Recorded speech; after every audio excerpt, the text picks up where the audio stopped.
Listen, you can run, swim, dive, fly. You are amazing.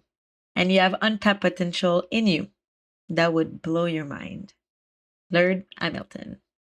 I've been waiting for you. I've been waiting for you, waiting for you. Hello and welcome to the Salty Club podcast. I'm your host, Caitlin Creeper, and I am here today with my co-founder, Erika. Erika, welcome back to the podcast. It's been a while. Hello, my friends. So today we're talking about something a little bit different. I feel like it's something that's a bit, we talk about a lot of other things in the club, but I'm excited to broach this other topic a little bit because I think there would be a lot of people in our community who are curious. So what we're talking about today is trail running and kind of the experiences you've had over the last few years. Yes, let's speak about running. My second lover. Your second lover. I mean, firstly, I would love to know, how did you get into it in the first place? Yes, so it's kind of new as in this year. I guess that I'm more into this season, into trail running itself. But I've been getting into endurance training since about 5 years now, and we actually recorded a podcast a few years back to get on grit. And I was speaking of, triathlon training back then, that I was really into this, and I was already interested or had started diving into endurance training back then. And when I say 5 years ago, it means at the end of my 20s, so 28, 29-ish. And so the last few summers when I would go back to Canada, I decided I needed something to occupy most of my time, because we know that surfing normally takes a lot of time. You're out there for many hours. And as I was back inland Canada, I was looking for a different challenge, if I say so. And yeah, so that was it for a few summers. And then this year, I don't know, like a different kind of challenge got suggested to me, and one of my friends suggested that we register for a trail running event. And I was like, I thought for about 22 seconds, and I was like, yeah, sure, let's do it. And really, it was like mainly because I was looking for a new challenge and something to keep me disciplined and kind of like structure my fitness goal, if we can say so. But also I was just excited to register to this event with him, and the fact that I knew it would be like a little weekend adventure. And that's kind of how he sold the idea to me. It was like, let's register for this event and we can go to my friend's house that he has in the mountain and spend the weekend and also do the race and then also bike and do other things. And it sounded so normal and doable and possible for him that I thought it would be for me too. So that's kind of how I got into trail running race. But I really got hooked onto it, and then decided when I came back to El Salvador this October. So I stayed in Canada until the race. So my first race was actually in Stowe, Vermont, in the United States. So we ended up, traveling to this state so we can do the race, and really relates to your sense of adventure. And organizing the weekend getaway around the race is also an adventure in itself. That's what I'm trying to say. But yeah, right after the race, I came back to El Salvador, and as it was still fresh in my mind, and still I was really still high on the energy of the race, I made sure to keep this habit here and start exploring a little bit further what El Salvador had to offer in terms of trail running. And that's kind of how it started for here. I'll stop here.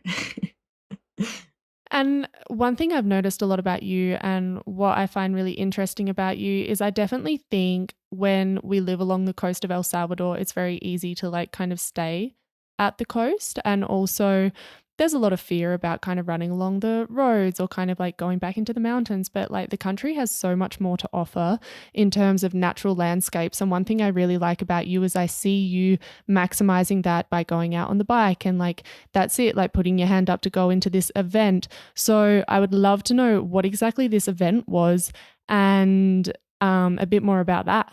Yeah, so last week, we're gonna name it. I ran a race called the Ultra Volcanes, and it was a 16-kilometer trail run in the volcano area of El Salvador. El Salvador has 19 volcanoes, actually, and there is an area where there is more like tourist-friendly volcanoes, if I can say so, and there's one called Ilamatepec, Santa Ana. It's the most visited volcano of the country, and then but this area there's 3 volcanoes, and that's where the race was happening. And yeah, so when I came back here, actually someone told me that there was a trail running circuit happening here, which was like absolutely new information to me.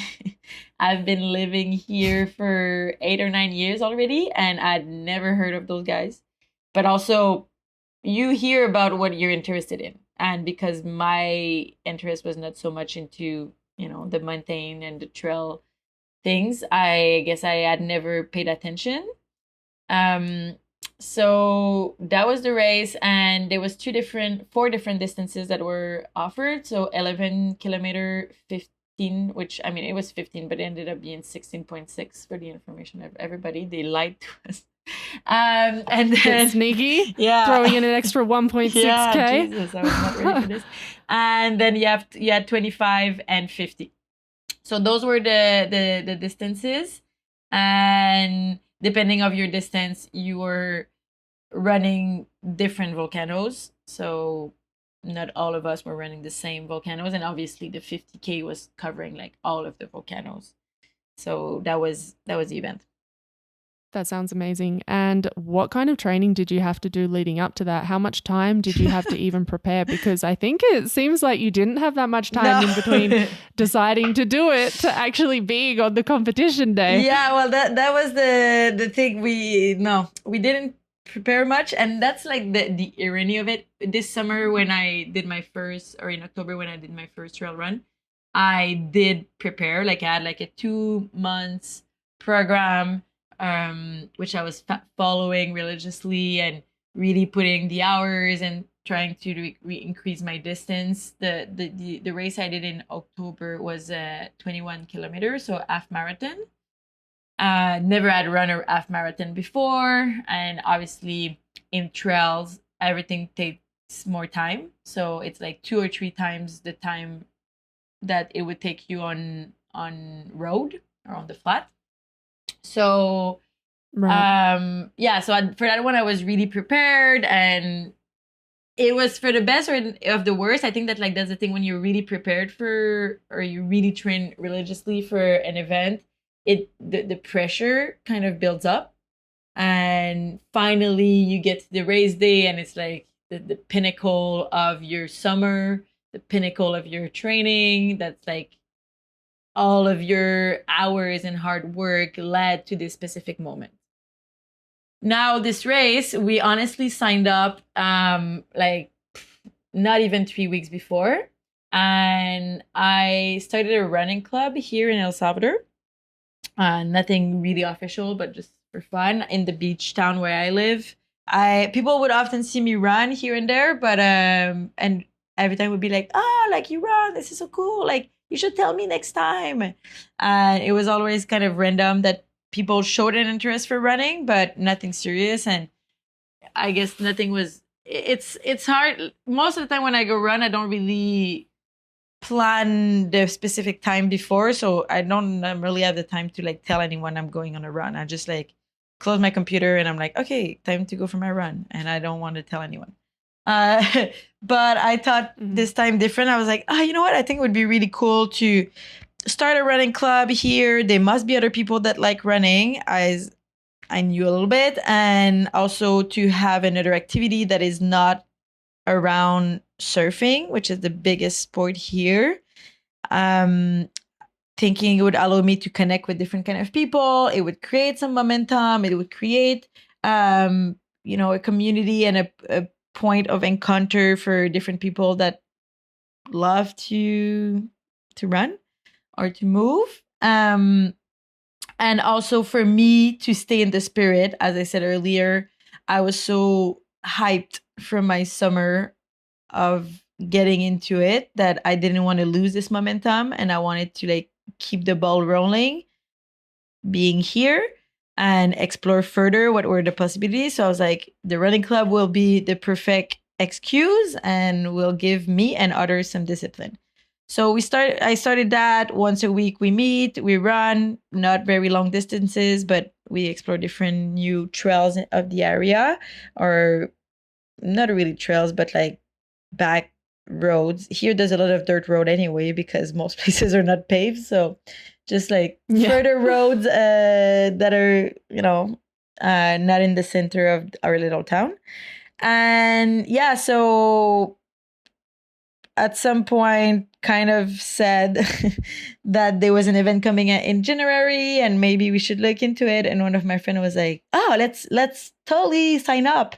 And I was like, I don't know, dude, it's in 3 weeks and I've got a retreat ending on the same day that we need to go up to the volcano area. Like I would need to like wrap up the retreat and then like leave the next hour for us to get there.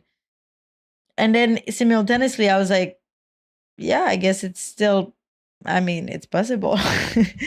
I was making a few excuses in my mind, like why it wouldn't be, because all their circumstances were not perfect. It was not like, okay, I'm going to have 7 weeks to work to prepare and train, and then I'll arrive to the race like so ready. It's like, no, okay, it's in 3 weeks. I need to run 2 retreats in the meantime. And the day the retreat ends, we need to drive up and then just do the thing. But yeah, people kind of like got excited. So we did it. And like the weeks leading to, I ran like maybe like 2 times a week. We did the running club and I would go on another long run besides the running club. And that was it. But I still felt like pretty unprepared, as it was like a spontaneous plan. But also, I knew that I was able to run this distance because I had run 15, 16K like more than once in my life before. So I was like, okay, worst comes worst, it's going to be a very long hike. That's a good way to look at it. I'll be at the top of a volcano, right? And you'll get to see some pretty sights. And I think that's a great way to look at it too, is to look at the worst possible scenario. And the worst possible scenario is not that bad anyway, right? Exactly. Like let's make it clear here. The race is called Ultra Volcanes, and like if you're familiar a little bit with that word, you know that ultras are normally more than a marathon distance. So like the 50K is that, but like a 16-kilometer run is not an ultra distance and is absolutely like within human capacities. And so just to like de-dramatize the whole thing, we were not looking into like, oh yeah, we subscribed for a 160-kilometer run and we're coming hot unprepared. It was like, no, like I signed up for 15K, like we will be okay. Totally. I guess it's also, it taps on a few things. This thing of being not prepared. I mean, you talk about, you were the one who created this group. You're the one who went first and put it out there to create this group. And that's something that you have that I really admire a lot about you, is that you're usually the one that goes first. You're usually the one that like, your space between like thought and like execution are very close together. Whereas you just as easily meet someone who's like, oh, I've always wanted to make a run club. And they've been saying that for years, you know? And this kind of shows usually sometimes what you want to do, it doesn't take as long or isn't as big of a hill to climb as you think. What did you do? Like you put a post out on Instagram, hey, I'm looking for a crew if anyone wants to come running. I mean, it seemed like it was quite straightforward. And then next minute you had a little club, and next minute this club had its own momentum. And that, I feel like that happened in just a matter of weeks. Yeah, totally. And it's true. And thank you for saying that. I like to think of myself as someone that has small space between thought and execution. But it's true. That's really how it happened. I was like, I actually saw this girl on the beach, and she was like, "Oh, I saw you running. If ever go another day, you tell me." And I was like, "You know what, girl? Today I'm going home and I'm starting the run club." And literally, like, I went home and I started a WhatsApp group. I invited like 3 friends, and then sent a few messages just saying like, "Hey, I know you like to run, or you told me once you wanted to run. Here's the link to the WhatsApp group. We're meeting next Thursday." Like, let's not make a bigger deal out of it. And also my second thought, and I guess what's what limit people in the ability to like get started with things is like, well, what if it doesn't work out? What if nobody shows up? What if I was like, if nobody shows up to the ring club, guess what? I'm gonna run alone, like I always do. Exactly. And that's gonna be fine. Like I don't anyone more than one will be more than number of people I normally run with. So and then it's just like you put it out there, and most people want to be part of something. And I was actually like super surprised. There was 8 of us that ended up registering for the race, and a lot of them like don't run on a regular basis. Some do. It was like an occasion to try something new, get away for a weekend, challenge themselves, and do possibly their first race ever. And that's it. Like, everyone wants to belong, wants to be part of a group, wants to, take on new challenges. So you just need someone that kind of like lights up the spark. And I guess that I have this ability. You absolutely do. And I also like this idea of you wanted to challenge yourself to be exposed to different kinds of people. And I think that's really important. And maybe that's something we lose in adulthood because, in school, they make you sit with like random people and they are always wanting you to kind of circulate and join clubs and meet different people. But when we're adults, we can get very fixed on like, oh, I'm this kind of person. So these are my kind of people. So like you said, I'm a surfer. I talk with the surfers in the morning. But to actively make changes, to be like, I want to be exposed to some different kind of people here and not so far away, people who are in this tiny town with you who wouldn't have otherwise come forward. And I think that's something we can all really benefit from, is kind of detaching from this idea of like, these are the kind of people I associate with, and opening yourself to meeting different kinds of people, because with the different kinds of people we meet, that brings forth a different energy. Like I'm sure, fun trips are fun trips, but I'm sure there was a different energy on this trip staying in the mountains getting ready for a run than, let's say, on some of your surf trips with different kinds of people. And I think when we give ourselves this opportunity to expose ourselves to different groups, we get to meet different parts of ourselves as well. Yes, exactly. And it's easy to kind of stick to the same people and the same activities. And as you said, like be like, no, I'm not the kind of person that do that. And I think this is such bullshit. Like, what do you mean you're not the kind of person that does that?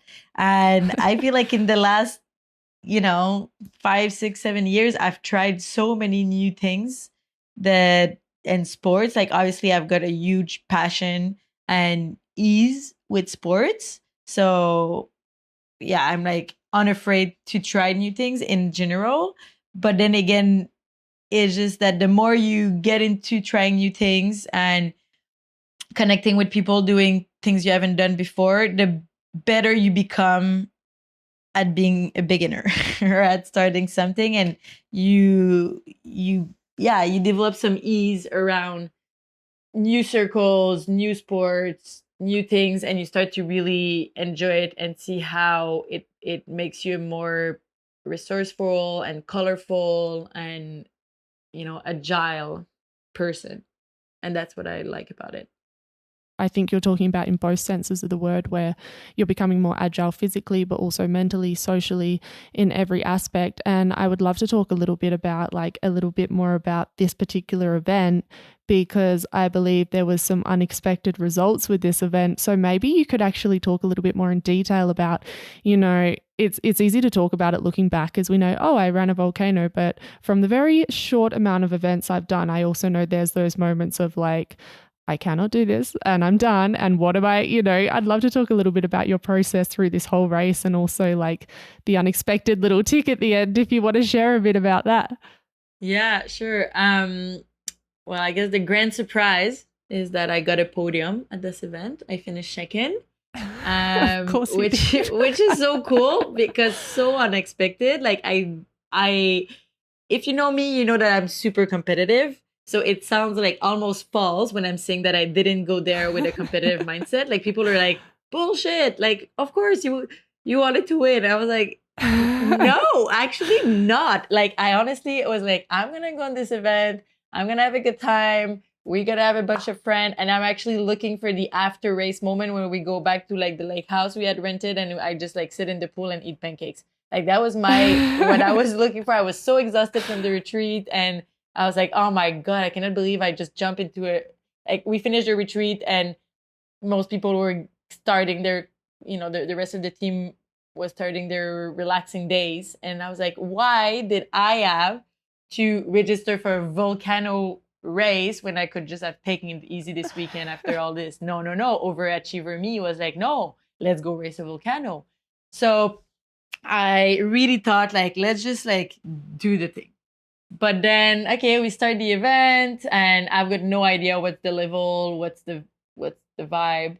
It was pretty well organized. It was really well organized, actually. It was cool. And we start the race and you don't know, like there's the two things with trail running. I mean, there's many things, but one, you can never look at your pace. And that's something that when you run on road, you're very aware of your pace. And you're like, okay, my good pace to do this kind of time is, I don't know, like 450 per kilometer. In trail, it's super variable, depending of obviously the incline. And so pace is like absolutely irrelevant. And like in the case of this event, like I had no clue how long this would take me. I estimated 2 hours and it took me 3 hours 20. So oh wow, that was a little bit over time. So you don't know, you're just like going in for the adventure. And so we start running, and also, yeah, the other thing is that like you will most of the time lose sight of a lot of the other competitors, because of like the change of terrain, and I also had no idea like how many people would be there.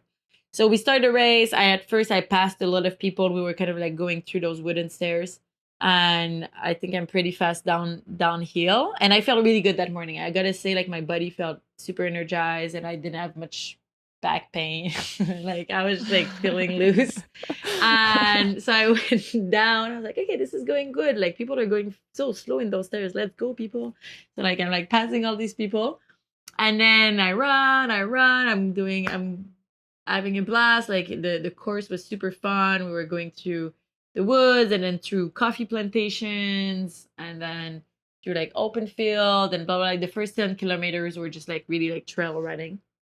And we could see like the volcano in sight. And at about like mid-run, I asked one of the guy at some of the checkpoint, I'm like, ¿Hay muchas chicas adelante? Like, is there a lot of other women ahead of me? And he's like, no, sos primera, you're first. And I'm like, what? Are you kidding me? And I'm like, gracias, me da mucha energía. That gives me so much energy. And I'm just like going uphill thinking, what the heck? I'm first? What do you mean? And then I started to go slower because I was like, oh, well, I don't see anyone behind me. I haven't seen anyone in so long. I'm mid-race. I'm winning. Let's take it easy. Chill a bit. Yeah, I'm like, well, I'm feeling energized, but also I'm winning. So I'm like going uphill and kind of like alternating between running and walking, because sometimes when you go, like that's the thing with those kind of events, you don't run the entire time. When it's pretty steep, you would actually, sometimes it's downright like impossible to run, but also sometimes it just takes more energy to run, or it burns too much energy for how much more speed it gives you. So you better walk or power walk or do like really, really slow running, like really small step just to keep some momentum. So I'm kind of like alternating because we were going up for a while. And then I get to another checkpoint. And I ask again just to be sure. I'm like, hay muchas más chicas adelante. And she's like, yeah, well, actually, there's a girl that just passed. And I was like, wait, what? Oh. Who that? Oh. Like, I thought I was first. And she's like, no, you're second. I'm like, oh, what? If I knew, I would not have slowed down uphill. So I'm like, so at that moment, I'm like, you know what? I need to find this girl. So I'm like going, after that, I really accelerated. We're going downhill. And I'm like going like all in. I'm like, this is not possible. Like, I cannot go second. What? So I'm going super fast. And then we get to like the volcano itself, which was in the last like 4 kilometers. We were hiking the actual volcano, running around the rim of the volcano, like God. exactly the image of a volcano you see in like science classes. It's that kind of volcano. So we would run around the rim and then go down. And as you go down, it's like you skid, and it almost feel like you're skiing. Oh my god! Because you're just like letting your feet like slide in this sandy texture. And then you had to go back up 1,300 stairs, and then you finish. Oh my god! But anyway, so I'm going down those. First, you go down the 1,300 stairs, and I'm like, gotta find this girl. And I'm going so fast, and then I get to like the base of the volcano, and I start climbing, and it's hard. Obviously, that's like the pinnacle of the race. You're actually hiking the volcano, and I cannot see the girl like at all. And I was like, shit, she's far. Anyways, keep on climbing. Do the whole volcano, do the rim. It's amazing. I'm like taking selfies. So beautiful. We have like a 360. Always time for a selfie. Well, I mean, it was very special. And I'm like, hey, I didn't like climb all the way up here to like not take a selfie. I'm like, hi, everybody. This is me at the top of the volcano. And like might as well enjoy it. Like, I'm not like in this competitive mindset that I'm like, oh my God, every second is really important at this point. I'm like, no, like I'm here to have a good time. And as I'm about to go down, I'm like, I ask again, how far is the other girl? She's like, 20 minutes ahead. And then I'm like, oh gosh, fudge. Game over. Yeah. So more selfies. Whatever. Let's film myself going down, because never gonna catch this girl anyway. And then so I get to the base of the volcano, and I can tell my watch I'm at 14 kilometers. I'm like, okay, only 1 kilometer left. How long can this be? 1K can only be like 20 minute max. So I start going up the stairs. Man, the stairs are so long. Like those really long kind of stairs in the wood, like in the trail. And so I go up, and then I'm like, okay, 400 meters, 300 meters, 200 meters. And then I get to 15, and I look up, and I'm like, oh my God, I'm still so far. This is a lie. Like, this is an illusion. Like, we're not done. Fudge. You're hallucinating at this point. They never end. And I did remember when we first went down those 1,300 stairs, we went down. It was long going down, and it goes so fast when you go down. And I remember thinking, we're going down for a long time. This is going to be long up, So I'm in the crunch of it. Oh my God, it's so painful. And so I go up, and then 15, 15.5, 16, 16.1, 0.2, 0.3. And I'm like, I've got no more reference point of when those stairs are ever ending. Like, we agreed on 15K. We're at 16.3 here. We're still not reaching the top. And this is your life so now. Yeah. And I'm feeling so betrayed. You live on these stairs. When you're like, guys, quick note here. We had agreed 15. Why are we still here? So anyways, and then every time you go up 10 more stairs, you're like, how long can this really be? Like, at this point, we must be almost there. So I just keep telling me that, like, this too shall pass. Like, it will end. It will end. Like, there's an end to this. Like, just keep on climbing. And also, everyone behind you are also suffering. Like, you've got this. So do the thing. And then I reach the top, and there's this woman that is organizing the run. And she's like, you made it. And then she started talking in Spanish, and she's like, she's a surfer. She's visiting us from the beach. She has never seen the mountain. And I'm like, whoa, relax. I'm from inland Canada. I have seen the mountain. But anyway, so she's like doing this. She's like, let's have a selfie. And I'm like, girl, this is not the time for a selfie. The selfie, we're up the volcano. You did not come all the way there with me. You're not having a selfie now.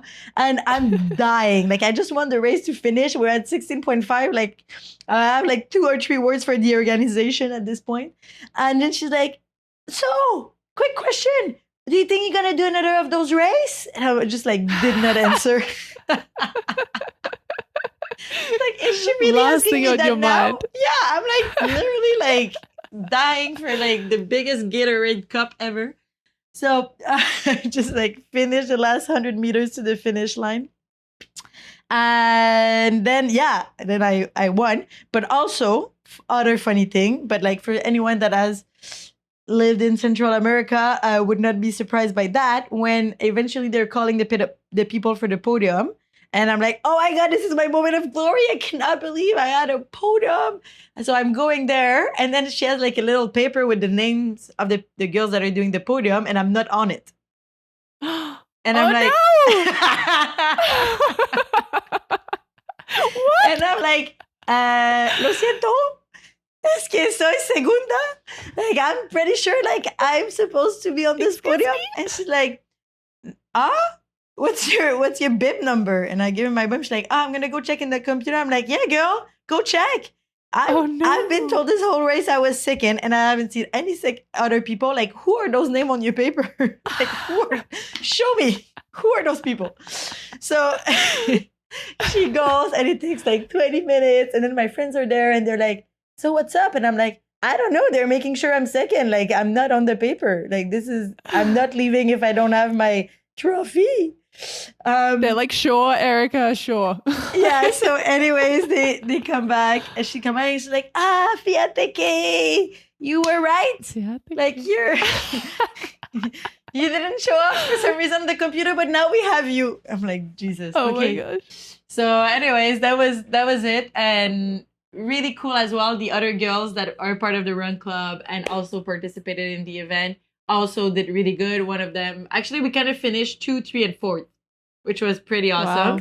And one of the girl in the club, she's 45, so she won the master category. There were only 2 chicks in that category, but I think it's pretty rad that she won anyway. And like they didn't name her on our podium, and we're like, wait, what? Like, she was behind me. Like, how come she's not on the podium? Is this another mistake? And and they're like, no, like she's in the master category. And we're like, 45 years old and over is masters. So anyways, we all did really good. So that was a big satisfaction.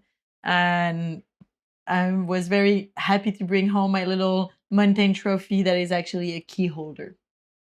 Oh my gosh. Congratulations. And like, I think that's the difference between you and me. I'm so fucking awkward that like, if they never called my name, I would have been like, all right, doesn't matter.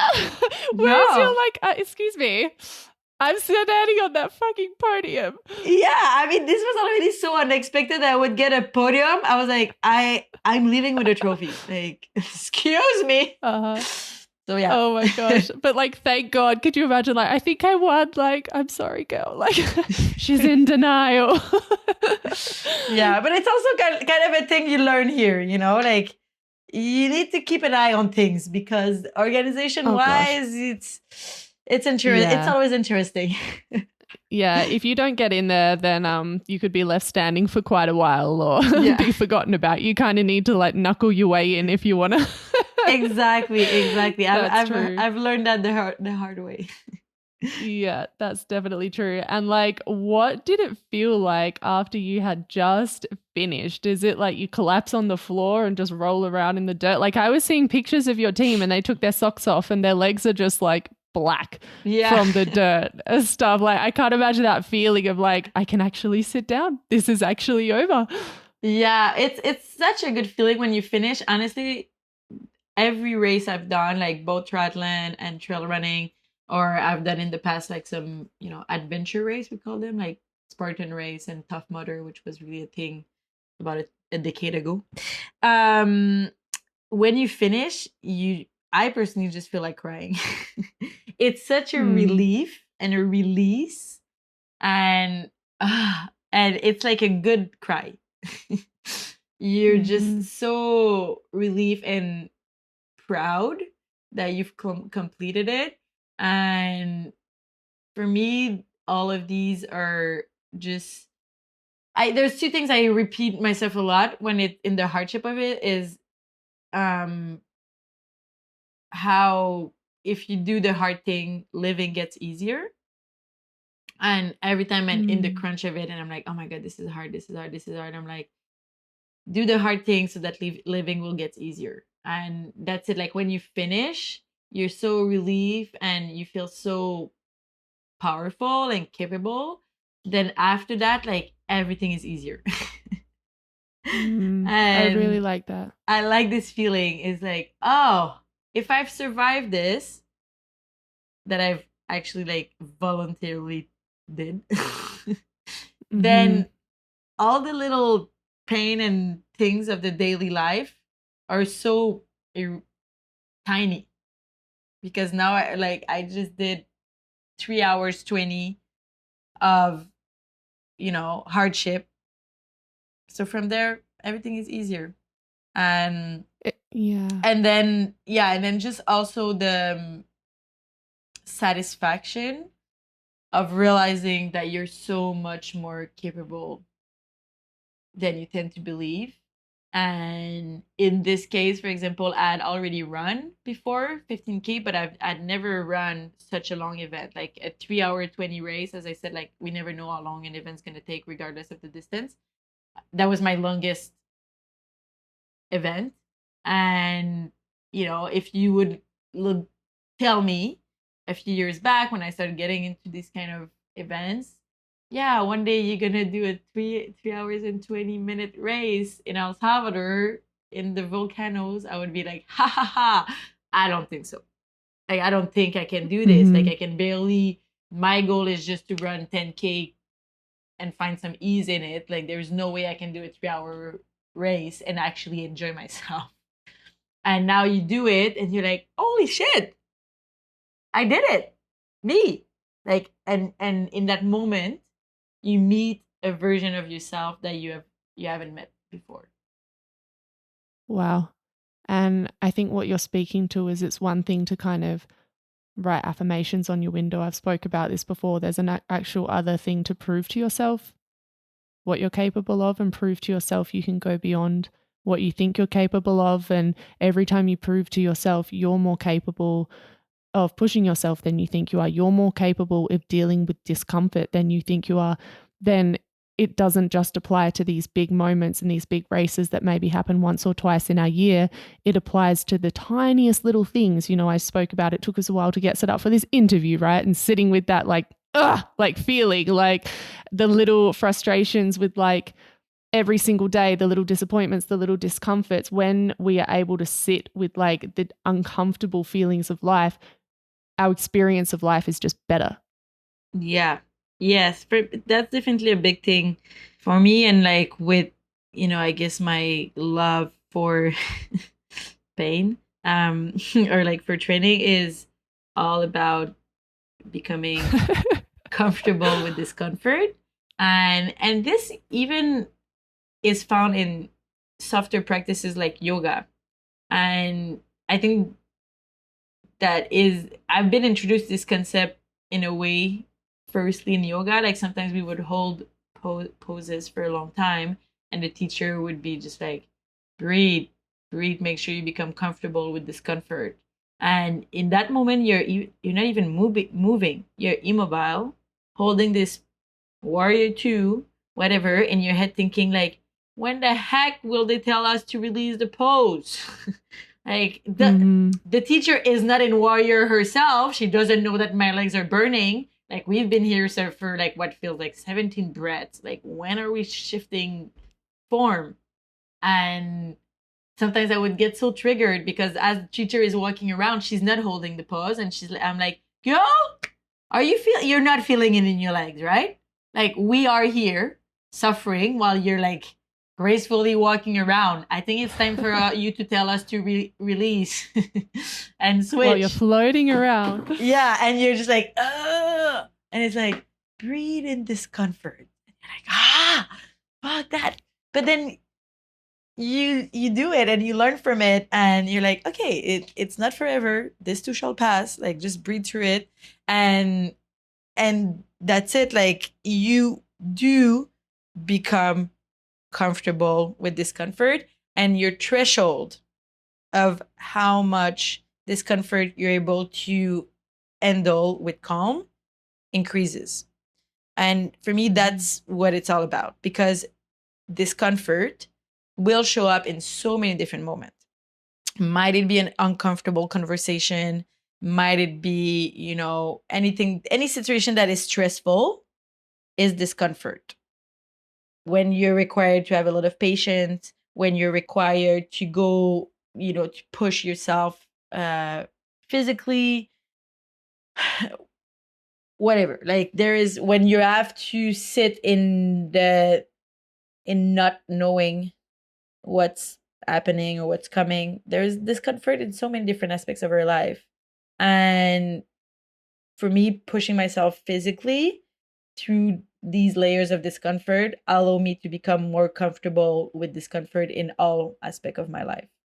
And then when you're just like sitting in the thick of it and it's like, okay, uncomfortable, but